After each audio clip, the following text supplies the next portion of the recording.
свое время вы победили чемпиона Европы КТ Размадзе. Как думаете, завтра на Ибице найдется новичок, который сможет побороть вас?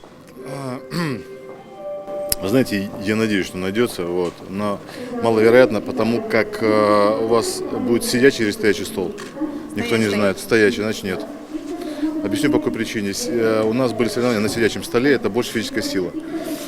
А стоячий стол – это тактика, техника и, соответственно, физическая сила.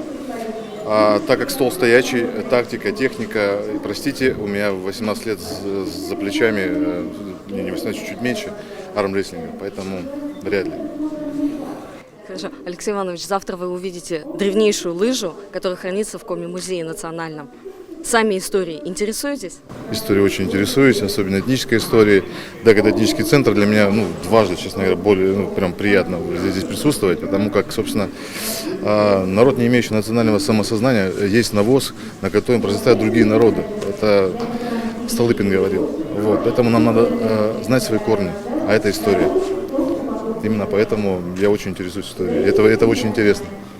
Алексей, вы известны не только как спортсмен, но и как участник вокальных шоу. Споете завтра на Зимней Ибице? Нет.